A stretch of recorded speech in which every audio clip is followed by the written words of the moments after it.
Picture this. You're being lectured by some HOA president about how beehives are dangerous insect infestations that threaten neighborhood safety. When you casually mention that you study colony collapse disorder for the Environmental Protection Agency and your bees are part of federal research protecting the food supply, the look on her face when she realized she'd been harassing someone whose work keeps grocery stores stocked with fruits and vegetables, absolutely priceless. But wait until you hear what happened when Karen Williams successfully forced me to relocate my research hives and her prize-winning garden turned into a barren wasteland because she'd eliminated the pollinators that had been keeping her plants productive for 3 years. The woman who'd spent months calling my EPA bee research dangerous agricultural activity discovered that attacking federal scientists studying ecosystem collapse has consequences that no amount of pesticides can fix. What would you do if someone tried to stop you from protecting the pollinators that keep our food system functioning? Drop a comment and let me know where you're watching from. I bet your community has more respect for environmental science than Karen Williams did. If you love seeing justice served when people attack the scientists working to protect our environment, hit that subscribe button for more stories where expertise beats ignorance.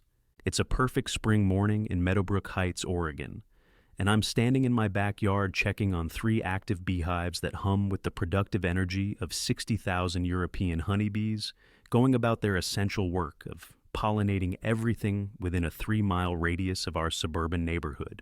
I'm Dr. Sarah Mitchell, 39 years old, and I work as a senior entomologist for the Environmental Protection Agency, specializing in colony collapse disorder and pollinator conservation research. For the past 12 years, I've been studying why bee colonies across North America are dying at unprecedented rates and what that means for food security, ecosystem health, and agricultural sustainability. The 3 hives in my backyard aren't just my hobby. They're part of a federal research project documenting pollinator health in suburban environments. Each hive is equipped with monitoring equipment that tracks colony activity, environmental conditions, and the health markers that help scientists understand how residential areas affect bee survival and productivity. This morning's hive inspection showed exactly what every entomologist wants to see: active colonies with strong populations, healthy queens, and abundant brood production. My bees had survived the winter beautifully and were ready for the peak pollination season that would support fruit trees, vegetable gardens, and flowering plants throughout Meadowbrook Heights. That peaceful morning inspection was interrupted by the aggressive sound of heels clicking across my patio stones and a voice that carried the particular authority of someone who'd clearly been preparing for confrontation. "Dr. Mitchell," Karen Williams called out as she marched toward my hives with a clipboard and the kind of determined expression that meant she'd decided someone was about to have a very bad day. "We need to discuss your insect situation." Karen Williams was 44 years old, a real estate agent who'd lived in Oregon for exactly 2 years after moving here from Phoenix, Arizona. She drove a spotless white Range Rover, lived in the neighborhood's largest house, and had apparently appointed herself the community authority on property aesthetics, despite having zero experience with Pacific Northwest ecosystems. "Good morning, Karen," I replied, setting down my hive tool and preparing for what I suspected would be another lecture about how my federal research project was somehow incompatible with suburban living. "I've been receiving complaints from several neighbors," Karen announced, consulting her clipboard with the satisfaction of someone delivering an official verdict. "And the HOA board has decided that your bee infestation needs to be removed immediately. They're creating a dangerous situation for families with children." I stared at her for a moment, trying to process what I'd just heard. A real estate agent who'd never lived in an area with natural ecosystems was telling an EPA entomologist that federal pollinator research represented a dangerous infestation that needed to be eliminated from a community that depended on bee pollination for their gardens, fruit trees, and local food production. "Karen," I said carefully, "I'm not sure you understand what these hives represent. I'm a federal scientist studying colony collapse disorder, and these bees are part of EPA research on suburban pollinator health. They're not an infestation. They're essential for ecosystem function."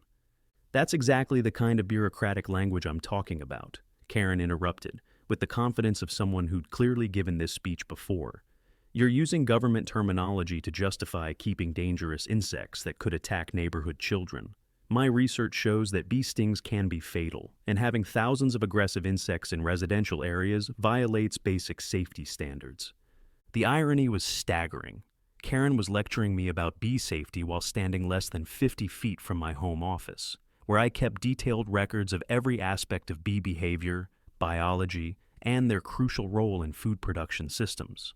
She was dismissing federal research while living in a neighborhood where 1/3 of the food in her refrigerator existed only because of bee pollination. Besides, Karen continued, warming to her theme, residential areas should be for residential activities, not agricultural research that belongs in rural areas. Your hives are inappropriate for suburban neighborhoods, and they're making families nervous about using their own backyards. I felt that familiar mix of professional frustration and personal anger that comes when someone dismisses 12 years of scientific education and federal research expertise because they don't understand the subject they're criticizing. Karen was essentially arguing that protecting the pollinators that keep our food system functioning was less important than maintaining her personal comfort level with insects. Karen, these aren't aggressive insects. Honeybees are among the most docile insects you'll encounter, and they only sting when directly threatened or when defending their hive. The bees from my colonies are pollinating fruit trees, vegetables, and flowers throughout this entire neighborhood. Well, Karen replied with that dismissive tone people use when they've decided expertise doesn't matter. I think you're underestimating the risks to justify your hobby. Just because you work for the government doesn't mean your personal bee collection belongs in a family neighborhood. The statement was so wrong, it was almost breathtaking. These weren't personal hobby hives. They were federal research installations studying one of the most serious environmental threats facing North American agriculture. And honeybees aren't collections. They're complex social organisms that have been pollinating plants for millions of years before human neighborhoods existed. But Karen wasn't finished with her assessment of my professional judgment. I've been researching this, she announced, pulling papers from her clipboard. And I've found several studies showing that residential beekeeping can increase aggressive insect activity and create liability issues for homeowners associations. Your hives might be putting the HOA at legal risk if someone gets stung. I recognized the studies she was referencing, older research about Africanized honeybees that had been misapplied to European honeybee colonies. But Karen had apparently read headlines without understanding the biological differences between bee subspecies or the behavioral characteristics that make European honeybees suitable for residential research. Those studies refer to Africanized honeybee populations in desert climates, I explained patiently. The European honeybees in my hives have been selectively bred for gentleness and are specifically chosen for suburban research because of their docile behavior patterns. That sounds like complicated scientific theory, Karen dismissed, but the practical reality is that your hives are making neighbors afraid to use their gardens and pools. The HOA board has voted to require immediate removal of all bee colonies from residential properties. The HOA board vote was news to me, and I suspected it was news to most of my neighbors as well. Karen had apparently decided that her fear of insects represented community consensus, regardless of what other residents actually thought about having healthy pollinator populations in their neighborhood. I'd like to see the meeting minutes from that board vote, I said, because I don't recall receiving notice of any meeting about pollinator research policies. The board operates under emergency authority when community safety is threatened, Karen replied, which was complete nonsense from both a legal and ecological perspective. HOA boards can't create policies about federal research without proper notification, especially policies that affect EPA studies. But Karen had clearly prepared for legal challenges to her authority. I've also consulted with the county extension office, she announced, and they've confirmed that residential beekeeping requires special permits that you don't have. You're operating illegal agricultural activities in a residential zone. This was getting interesting. Karen was now making claims about agricultural regulations that I knew were incorrect, because I worked directly with both the county extension office and state agricultural departments on pollinator research. She'd apparently done some research, but she'd misunderstood the regulatory framework that governs federal environmental studies. Karen, I'd be very interested to know who at the county extension office told you that EPA research requires residential agricultural permits, because that's not accurate under federal environmental research guidelines. Well, that's what they told me, Karen insisted, though her tone suggested less confidence than before. Did you speak with someone in the entomology department who understands pollinator research? Or did you talk to general staff who might not be familiar with federal environmental study regulations? Karen's pause suggested she hadn't spoken to anyone with actual expertise in bee research or environmental policy. Regardless, she continued, clearly wanting to move past the details of her research, the main issue is that your hives are unnecessary and disruptive to community harmony. We live in a suburban neighborhood with modern landscaping and professional pest control. Individual bee colonies create environmental problems that affect everyone's property values. I realized that Karen's opposition wasn't really about permits or safety concerns. It was about her fundamental misunderstanding of how ecosystems work, and her belief that suburban neighborhoods should be isolated from the natural processes that support them. She'd apparently convinced herself that professional landscaping eliminated the need for natural pollinators. Karen, I appreciate your concerns about community harmony, I said, trying one more time to explain the ecological reality. But honeybees are essential for pollinating the fruit trees, vegetable gardens, and flowering plants in this neighborhood. Without bee colonies, most of the gardens and food plants in Meadowbrook Heights would fail to reproduce. That's exactly the kind of fear-based environmental propaganda I'm talking about, Karen responded, with growing irritation. Modern agriculture and professional landscaping don't depend on wild insect populations. We have fertilizers, irrigation systems, and pest control services that maintain gardens without relying on unpredictable insect behavior. The conversation was becoming surreal.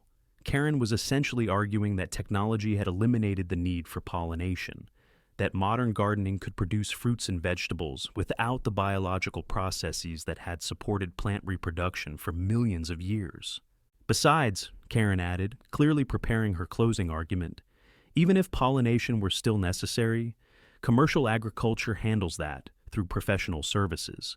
Individual residents don't need to keep dangerous insect colonies when agricultural companies can provide pollination services when needed. This final statement revealed the depth of Karen's misunderstanding about pollinator ecology and agricultural systems. Commercial pollination services exist primarily for large-scale agriculture, and residential gardens depend on local pollinator populations for the continuous pollination that fruits and vegetables require throughout the growing season. But Karen had made her position clear. She opposed my EPA research based on safety fears, liability concerns, and her belief that modern landscaping eliminated the need for natural pollination. She wanted me to relocate federal environmental research because she thought it looked dangerous and made neighbors unnecessarily worried about insects. I made a decision that would prove crucial in everything that followed. Karen, I understand your concerns, but I'm not relocating EPA research that's designed to protect pollinator populations and food security. If you want to file complaints with county authorities or the HOA, that's your right, but I'm not compromising federal environmental research for aesthetic reasons. Karen's expression shifted from confident authority to genuine anger. Fine, she snapped, but don't expect the neighborhood to support your decision when property values start declining because of your insect hobby. And don't come crying to the rest of us for help when your dangerous pets create problems for everyone else. She marched back to her house with that stiff-backed walk that suggested I'd just made a powerful enemy over what she considered unreasonable stubbornness about inappropriate agricultural activities. That evening, over dinner with my husband Mark and our two daughters Emma and Sophia, both 12, I explained the confrontation and what it might mean for our family's relationship with the neighborhood. "Mom, are our bees really dangerous?" Emma asked, having overheard enough of Karen's complaints to be worried about our family's research activities. Mark, who worked as a park ranger and understood ecosystem management from a conservation perspective, answered with the calm certainty that had made me fall in love with him 14 years earlier. "Emma, Sophia, your mother studies bees for the federal government to help protect the insects that pollinate our food crops. The bees in our backyard are part of scientific research that helps farmers and gardeners grow the food we eat." "But Mrs. William says they're dangerous and they might sting us," Sophia added, having apparently heard Karen's safety concerns during one of her neighborhood walks. Mrs. Williams doesn't understand bee behavior, I explained. She moved here from Arizona, where they have different kinds of bees that can be more aggressive. The European honeybees in our hives are very gentle, and they spend their time collecting nectar and pollen from flowers, not bothering people. The conversation reminded me why I'd chosen to conduct EPA research from our home rather than a remote laboratory. This wasn't just about collecting data on pollinator health. It was about helping Emma and Sophia understand how ecosystems work and why protecting environmental health requires both scientific research and community cooperation. Over the following weeks, Karen's campaign against my bee research escalated with the systematic thoroughness of someone who decided that winning this fight was crucial to her authority in the neighborhood. She organized what she called community safety meetings at her house, where she presented research about bee sting allergies, liability issues for homeowners associations, and the potential property value impacts of agricultural activities in residential areas. I wasn't invited to these meetings, but several neighbors mentioned that Karen was actively lobbying for community pressure to force me to relocate my EPA research. She began distributing flyers throughout the neighborhood, explaining why residential beekeeping was dangerous and potentially illegal under county zoning regulations. The flyers included selected quotes from safety studies, carefully edited to support her argument that bee colonies posed unacceptable risks to family neighborhoods. Most troubling, Karen started contacting my daughter's friends' parents, expressing concerns about the safety hazards that our research hives might pose to children playing in our backyard. She apparently believed that EPA pollinator research made our property dangerous for neighborhood kids. The campaign was having some effect. Several neighbors who'd previously enjoyed seeing bees in their gardens began treating our family with polite distance, apparently convinced by Karen's arguments that our research represented selfish hobby activities that threatened community safety. But Karen's most serious escalation came when she filed formal complaints with the county planning office and the state agricultural department, claiming that our bee research violated multiple zoning regulations and state agricultural permitting requirements. I received official notices requiring me to appear at county planning meetings to address complaints about unpermitted agricultural research and non-compliance with residential zoning standards. Karen had essentially forced me to defend my EPA research through official bureaucratic channels. The planning meeting was scheduled for a Thursday afternoon in the county government building. I took time off from my EPA work to attend, bringing with me detailed research permits, federal study authorizations, and documentation, showing that every aspect of my pollinator research complied with county, state, and federal environmental study regulations. Karen arrived at the meeting with a folder full of printed safety studies and what appeared to be prepared remarks about the dangers of residential bee colonies. She'd clearly invested significant time in building her case against EPA environmental research. The meeting was chaired by Dr. Robert Chen, the county extension entomologist, who I knew professionally through my EPA work on regional pollinator health assessments. Robert had been dealing with colony collapse disorder for over 15 years, and he understood the ecological importance of suburban bee research better than most municipal officials. Mrs. Williams, Robert began, you've filed complaints about EPA pollinator research conducted by your neighbor, Dr. Mitchell. Can you explain your specific concerns about regulatory compliance? Karen launched into a 20-minute presentation about how residential beekeeping could threaten community safety, increase liability risks for homeowners associations, and violate county zoning ordinances requiring separation of agricultural activities from family neighborhoods. Her research was impressive in its thoroughness, but it was based on fundamental misunderstandings about honeybee behavior, Federal Environmental Research Authority, and the ecological role that pollinator populations play in suburban ecosystems. She'd found legitimate safety studies, but she'd misapplied the conclusions to EPA research without understanding the scientific differences. When Karen finished her presentation, Robert turned to me with the professional courtesy that one scientist extends to another. Sarah, you want to respond to these concerns? I presented my EPA research authorization, federal environmental study permits, and documentation showing that my pollinator research had been designed specifically to study bee health in residential environments without creating safety risks for suburban families. The hives included monitoring equipment and behavioral management protocols that had been reviewed and approved by federal entomologists. More importantly, I had documentation from the Environmental Protection Agency showing that my bee research was part of a multi-state study on colony collapse disorder that was essential for understanding how to protect North American pollinator populations. Robert, I concluded, Mrs. Williams is correct that improperly managed bee colonies can create problems for residential neighborhoods. But the EPA research hives on my property are specifically designed to study pollinator health while maintaining the gentleness and productivity that make European honeybees suitable for suburban ecosystems. Robert reviewed my documentation with the careful attention of someone who understood both the scientific principles involved and the regulatory framework governing environmental research. Mrs. Williams, he said finally, Doctor, Mitchell's EPA research appears to be properly authorized and fully compliant with county zoning regulations. Federal environmental studies are explicitly permitted under residential zoning when they're conducted by qualified scientists with appropriate permits. Karen's face went through several expressions as she realized her bureaucratic challenge had failed. But what about community safety? She pressed.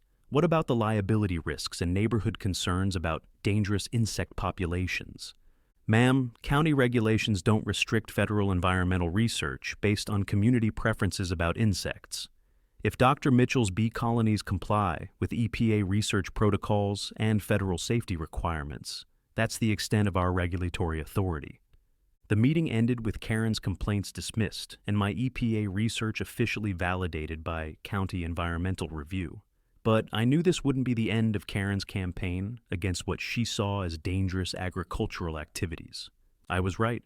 Over the following month, Karen escalated her efforts to pressure me into relocating my bee research through social and economic means, rather than regulatory challenges. She organized a neighborhood petition claiming that my EPA research was harming community property values and requesting voluntary relocation for the good of all residents.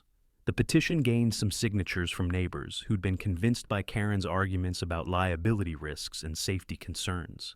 She contacted local pest control companies, asking them to assess whether residential bee colonies would interfere with professional landscaping and pest management services. Several companies, apparently influenced by Karen's presentation about competing insect populations, suggested that bee research might indeed complicate their chemical treatment programs. Most seriously, Karen began spreading rumors that my bee research was actually illegal under federal agricultural regulations, and that neighbors could face liability issues if bee stings occurred on their property due to my non-compliant research activities. This last claim was completely false and potentially damaging to both my professional reputation and the EPA research project. Federal environmental research actually provides legal protection for scientific studies, and homeowners have no liability for insects moving naturally between properties. I decided it was time to address Karen's misinformation campaign directly. I organized my own neighborhood meeting, inviting all residents to hear a presentation about pollinator ecology, the importance of bee research, and the actual regulatory framework governing EPA environmental studies. The meeting was held on a Wednesday evening in the community center, with about 40 neighbors attending.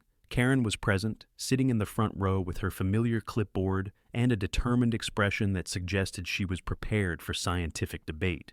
I presented ecological data showing bee colony health trends throughout Oregon and the Pacific Northwest over the past 20 years. I explained how colony collapse disorder works, why pollinator populations are declining, and how suburban bee research helps scientists understand ecosystem health in residential environments. I showed biological diagrams of bee colony structure, explaining how honeybees collect nectar and pollen without aggressive behavior toward humans or pets. I detailed the federal research protocols, safety measures, and regulatory oversight that governed EPA pollinator studies. Most importantly, I addressed Karen's misinformation about liability, agricultural regulations, and the supposed risks of having healthy bee populations in suburban neighborhoods. I want everyone to understand, I concluded, that pollinator research isn't about dangerous insect infestations or agricultural activities. It's about studying the ecological health of insects that are essential for food production and ecosystem function. 1/3 of everything we eat depends on bee pollination. During the question period, several neighbors asked scientific questions about colony collapse disorder, pollinator health, and the connection between suburban bee populations and garden productivity. Karen remained silent until near the end of the meeting. "Sarah," she said finally, "I appreciate all this scientific information, but I think you're missing the bigger picture.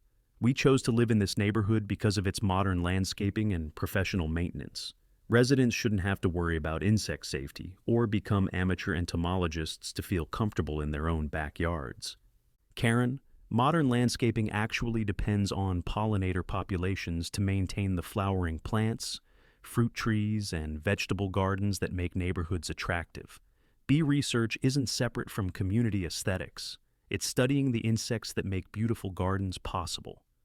"But if everyone starts keeping bee colonies," Karen pressed, "we'll have a neighborhood that looks like a commercial apiary, even when there's no agricultural need for that many insects. Property values will decline, families with allergies won't want to move here, and we'll have created environmental problems instead of solving them." This was the heart of Karen's opposition. She believed that studying natural ecosystems would somehow damage those ecosystems, that visible environmental research would manifest the environmental problems we were studying. It was magical thinking applied to ecological science. The meeting ended with most neighbors expressing appreciation for the scientific information, but no clear resolution to the underlying conflict between Karen's aesthetic concerns and federal environmental research. That resolution would come from nature herself, exactly 2 months later, when Karen's systematic use of broad-spectrum pesticides and her successful campaign to have my EPA research hives relocated created a pollinator desert that destroyed every fruit tree, vegetable garden, and flowering plant within a 1/4 mile of Meadowbrook Heights. I knew the ecological collapse was going to be severe 6 weeks before it became visible, when my relocated bee colonies showed dramatic behavioral changes indicating that their foraging areas had become contaminated with pesticides and depleted of flowering plants. The EPA monitoring equipment from my research hives began recording data that I'd seen only in the most severely degraded agricultural areas: drastically reduced foraging activity, colony stress indicators, and the behavioral patterns that indicate bees can't find adequate nutrition in their environment. More troubling, other pollinator species throughout the neighborhood began showing signs of population decline. Native bees, butterflies, and beneficial insects that supported local ecosystems started disappearing as Karen's anti-insect campaign expanded beyond my research hives. On the morning that Karen discovered her garden crisis, I was in my home office reviewing EPA data showing catastrophic pollinator population collapse throughout Meadowbrook Heights. The monitoring equipment indicated that the residential ecosystem was failing at rates similar to areas affected by severe agricultural pesticide contamination. The first sign of the ecological disaster came when Karen appeared at my front door at 7:30 a.m. on a Tuesday morning, looking genuinely panicked for the first time since I'd known her. "Sarah," she said, her voice lacking the confident authority I'd grown accustomed to hearing, "I need to ask you about something. My garden. Something's wrong with my garden." I looked up from the EPA environmental data I'd been reviewing, data that documented exactly what was happening to pollinator populations throughout our neighborhood following the removal of my research hives. "What kind of problems are you seeing, Karen?" "Everything's dying," she said, her words coming quickly as if she was still processing what she was observing. "My tomatoes aren't setting fruit, my apple trees have flowers, but no apples are developing, and my prize-winning roses are blooming. But then the flowers just fall off without making rose hips." I could see the weight of realization beginning to dawn in her expression, the understanding that the ecological processes she'd been trying to eliminate weren't agricultural nuisances, but essential biological systems that her garden depended on for survival. "How long has this been happening?" I asked, though I already knew the answer from my EPA monitoring data. "About 6 weeks," Karen replied. "Ever since, well, it started around the time your bees were relocated, but that can't be connected, right? I mean, there are plenty of other insects around to handle pollination." This was the moment when 3 years of federal environmental research and 12 years of entomological education converged to provide a perfect real-world demonstration of why scientists study ecosystem health. "Karen," I said gently, "I think we need to take a walk through your garden and look at what's actually happening from an ecological perspective." What we discovered during that garden tour was a textbook case of pollinator collapse creating agricultural failure. Karen's tomatoes had abundant flowers, but without adequate bee pollination, less than 5% were developing into fruit. Her apple trees showed the same pattern, beautiful blossoms that were failing to set apples because there weren't enough pollinators to transfer pollen between flowers. Most dramatically, her prize flower garden was producing blooms that would wilt and drop without creating the seeds that would ensure next year's flowering plants. Without bee pollination, even her decorative plants were beginning to fail reproductively. "I don't understand," Karen said as we stood in her garden, surrounded by evidence of ecological collapse. "I've been using more fertilizer than ever, watering more consistently, and applying pest control treatments to keep harmful insects away. Everything should be growing better, not worse." "Karen, fertilizer and water can help plants grow, but they can't replace pollination. Most fruit and seed production requires insects to move pollen from male flower parts to female flower parts. Without adequate pollinator populations, plants can bloom beautifully, but still fail to reproduce." The conversation continued for over an hour as I explained the biological processes that Karen's pest control measures had inadvertently destroyed. Her efforts to eliminate insect problems had created exactly the kind of ecological disaster that EPA research was designed to predict and prevent. "So you're saying that removing your beehives caused all this?" Karen asked, though her tone suggested she was beginning to understand the ecological connections she'd previously dismissed. "The bee colony relocation was part of it, but the bigger problem is the systematic use of broad-spectrum pesticides throughout the neighborhood. When you eliminate all the insects you think are problems, you also eliminate the beneficial insects that provide essential ecosystem services." Over the following weeks, as the full scope of the pollinator collapse became apparent throughout Meadowbrook Heights, Karen's understanding of ecosystem science evolved rapidly. Her neighbors began reporting similar problems with fruit trees, vegetable gardens, and flowering plants failing to produce despite abundant blooming. The ecological crisis that had started with attacks on my EPA research had expanded to affect every gardener in the neighborhood. Property values actually began declining as homes with beautiful landscapes lost the fruit trees and flower gardens that had made them attractive to potential buyers. But perhaps most importantly, Karen realized that her opposition to environmental research hadn't protected the community from ecological problems. It had prevented the scientific understanding that might have helped residents maintain healthy ecosystems while managing pest concerns. 3 months after the pollinator collapse began, Karen contacted the county extension office requesting information about restoring bee populations and reducing pesticide dependency in residential environments. She wanted to learn how to rebuild the ecological health that her anti-research campaign had inadvertently destroyed. "Sarah," she said during one of our conversations about ecosystem restoration, "I want you to know that I was completely wrong about your bee research and its importance for community health. I didn't understand that environmental science exists to protect the natural systems we depend on, not to create problems." The restoration process took nearly 2 years, during which Karen became one of the most vocal advocates for pollinator conservation and sustainable gardening practices in our region. She worked with the county extension office to develop educational programs about ecosystem health, pesticide alternatives, and the importance of supporting both wild and managed pollinator populations. Most importantly, Karen used her own experience to educate other communities about the ecological connections between environmental research, ecosystem health, and agricultural productivity in suburban areas. I learned through watching my garden die. Karen would tell audiences of homeowners and HOA boards that you can't eliminate the insects you think are problems without also eliminating the insects that provide essential services. Environmental research exists to help communities understand these connections before they make catastrophic mistakes. The EPA research project that had been relocated due to Karen's campaign eventually returned to Meadowbrook Heights as part of a community-wide pollinator restoration initiative. The federal data collected during both the ecological collapse and recovery phases became part of national research on suburban ecosystem management. But perhaps the most meaningful validation came 4 years later, when Karen Williams completed certification as a master gardener specializing in pollinator conservation and sustainable pest management.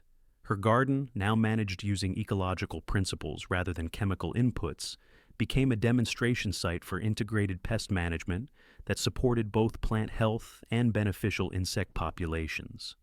"Sarah," she said during the dedication of her pollinator demonstration garden, "I want every homeowner to understand that environmental science isn't about creating problems or restricting activities.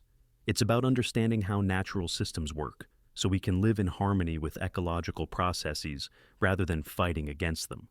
Today, Meadowbrook Heights is recognized throughout Oregon as a model for suburban pollinator conservation and ecosystem-based community planning. Most homes have some form of pollinator-friendly landscaping, and the Neighborhood Association provides educational resources about supporting bee health and sustainable gardening practices. Karen Williams serves as the volunteer coordinator for the Meadowbrook Heights Pollinator Project, working with the County Extension Office and EPA researchers to monitor ecosystem health and provide education about suburban wildlife conservation. The transformation has been remarkable. From a community that opposed environmental research as dangerous agricultural activity, to a neighborhood that's become a regional example of how suburban residents can support ecological health while maintaining beautiful landscapes. But the long-term impact of the Meadowbrook Heights pollinator collapse extended far beyond our immediate neighborhood.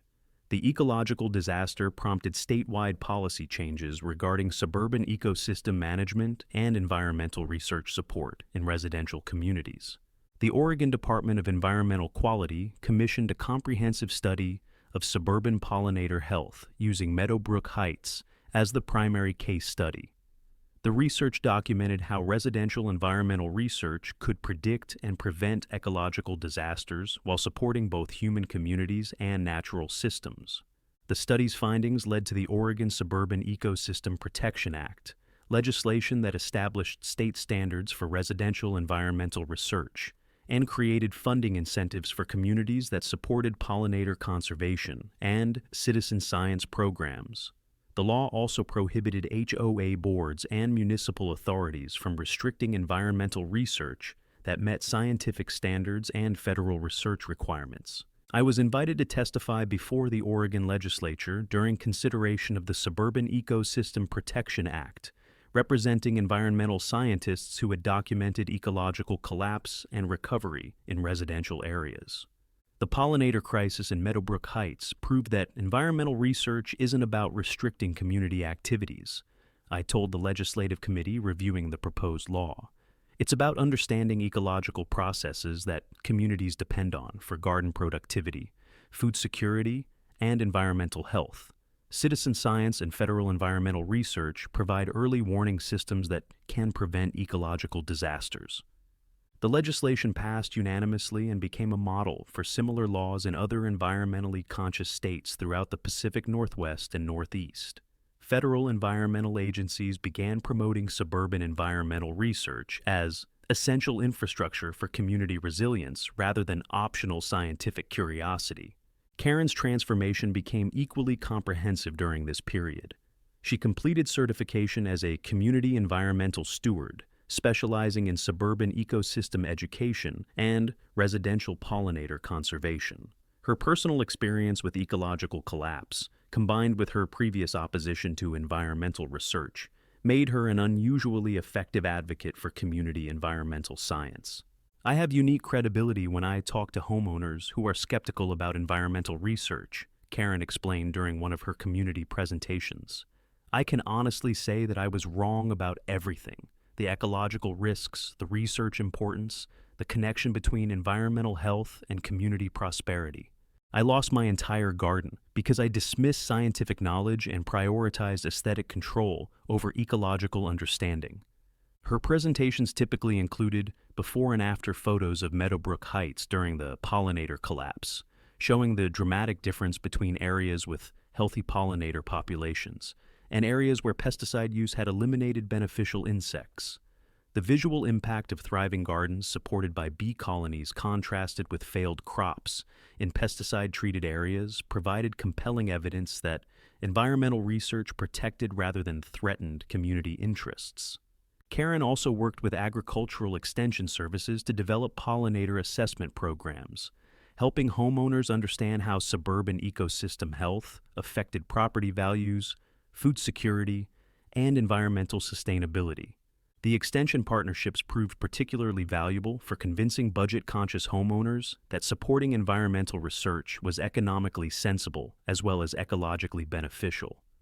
Many families discovered that pollinator-friendly gardening reduced long-term maintenance costs while increasing food production and landscape beauty. 5 years after the ecological collapse, Meadowbrook Heights hosted the first annual Pacific Northwest Suburban Ecosystem Conference, bringing together environmental scientists, extension agents, municipal planners, and community leaders from throughout Oregon, Washington, and Northern California. The conference featured scientific presentations on residential pollinator research, case studies from communities that had successfully implemented ecosystem-based landscaping programs, and policy discussions about integrating environmental science with suburban planning and development. But the most powerful presentations came from families who had experienced ecological collapse both before and after implementing science-based environmental stewardship. Their first-hand accounts of the difference that environmental knowledge made during actual ecological crises provided emotional validation for the scientific principles that ecosystem research represents. Emma and Sophia, now 18 years old and preparing for college environmental science programs, participated in the conference as youth advocates for suburban environmental education. Their presentation, titled Growing Up Scientific: How Environmental Research Shapes Community Resilience, addressed the educational and community benefits that children experience when families prioritize evidence-based environmental stewardship. Living with EPA research taught us that supporting environmental science and understanding ecosystem processes aren't about restrictions or problems, Emma told the conference audience. They're about understanding how natural systems work so communities can make informed decisions that support both human prosperity and ecological health. Sophia added, "Our neighborhood's pollinator collapse taught us that environmental problems don't respect property boundaries or personal preferences. Ecosystem health affects entire communities, and protecting natural systems requires both individual knowledge and collective action based on scientific understanding." The conference concluded with the announcement of the Pacific Northwest Suburban Environmental Research Center, a joint project between Oregon State University, the Environmental Protection Agency, and the Pacific Northwest Research Station. The research center would develop improved suburban ecosystem management techniques while documenting best practices for community-wide environmental stewardship programs. I was appointed as the center's founding research director, a position that allowed me to expand suburban environmental research beyond Oregon to environmentally conscious communities throughout the western United States. The research center's first major project involved documenting suburban ecosystem health during the Meadowbrook Heights collapse and recovery, plus similar ecological transformations in other residential communities that had experienced pollinator decline and restoration. The data confirmed that science-based environmental stewardship could improve community resilience by 60 to 80% compared to areas that relied solely on professional landscape management without ecological understanding. More importantly, the research demonstrated that suburban environmental research reduced long-term maintenance costs for communities, providing ecosystem services that would otherwise require expensive technological replacements or professional environmental management. The center also developed standardized guidelines for residential environmental research, making effective ecological stewardship more accessible to families without advanced scientific training. The guidelines included detailed specifications for different ecosystem types, integrated pest management systems, and community coordination requirements. But perhaps the most significant research finding involved the economic and community benefits of suburban environmental science. Families with science-based environmental practices showed increased property values, reduced landscape maintenance costs, and greater community engagement during environmental challenges. The research validated something that Meadowbrook Heights had discovered through direct experience.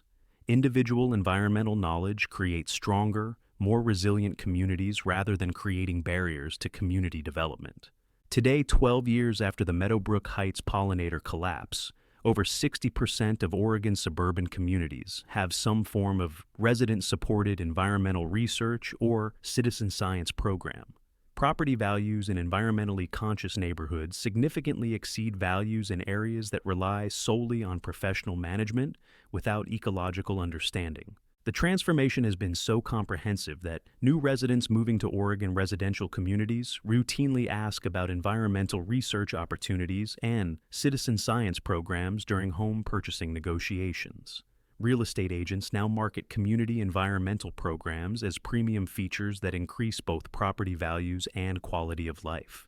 Emma and Sophia, now working as environmental consultants specializing in suburban ecosystem management, credit their childhood experience with the pollinator collapse for shaping their professional dedication to community-based environmental science and ecological education.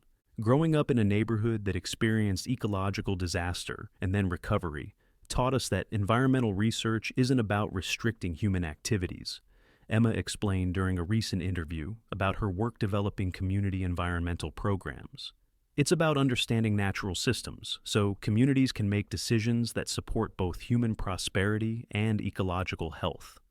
Sophia, who specializes in residential pollinator conservation and sustainable landscaping, added, "The Meadowbrook Heights collapse also taught us that environmental knowledge and community prosperity aren't opposites. They're complementary approaches to creating neighborhoods that are both beautiful and ecologically sustainable." Karen Williams, now 56 and recognized as one of Oregon's leading suburban environmental education advocates, frequently speaks about the importance of supporting environmental research and science-based ecosystem management in residential communities. "I learned through watching my garden die that aesthetic preferences and property maintenance mean nothing when ecological systems collapse," she tells audiences of homeowners, municipal planners, and community leaders.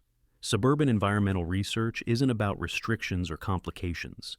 It's about understanding the natural systems that beautiful neighborhoods depend on for long-term sustainability. Her presentations always include the fundamental lesson that the Meadowbrook Heights collapse taught our entire community. Environmental health doesn't respect personal preferences or community regulations. Ecosystem processes follow ecological science, and communities that understand and support these processes thrive, while communities that ignore or oppose them face preventable environmental disasters. Emma and Sophia, now 16 years old, have grown up understanding that scientific research exists to protect natural systems rather than exploit them. They've seen firsthand how environmental knowledge can prevent ecological disasters and help communities make decisions that support both human needs and ecosystem health. When Emma studies environmental science at school and learns about ecosystem relationships, she knows that the EPA research in our backyard represents applied ecology rather than abstract theory. When Sophia sees news about pollinator decline in other regions, she understands that local environmental action and scientific research can make meaningful differences in ecological health. And when Mark and I talk to other families about choosing homes in environmentally conscious communities, we tell them about Meadowbrook Heights, not the neighborhood that initially opposed pollinator research as dangerous, but the community that learned to celebrate environmental science and ecological stewardship through direct experience with ecosystem collapse and recovery. The EPA research project taught us that environmental health and community aesthetics aren't opposites. They're complementary approaches to creating neighborhoods that are both beautiful and ecologically sustainable. Pollinator populations support the gardens and landscapes that make communities attractive, while scientific research provides the knowledge needed to maintain ecological health in residential environments.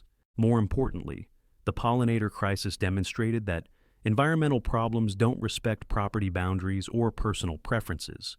Ecosystem health affects entire communities, and protecting natural systems requires both individual responsibility and collective understanding of ecological science. Federal environmental research exists to help communities understand these connections before ecological disasters occur, rather than learning through crisis and recovery. The EPA scientists studying pollinator health aren't creating problems. They're documenting the natural systems that communities depend on and providing knowledge about how to maintain ecological health in human-dominated landscapes. What's your worst HOA horror story? Drop it in the comments below. Your experience might help someone else going through the same battle. Hit that subscribe button if you love seeing bullies get what they deserve, and ring that notification bell for more HOA revenge stories where justice is served ice cold. Remember, sometimes standing up to neighborhood tyrants doesn't just save yourself, it saves everyone around you. When good people refuse to be intimidated by fake authority, entire communities can break free from fear. Thanks for watching HOA Revenge Stories, where we prove that every HOA Karen eventually meets their match.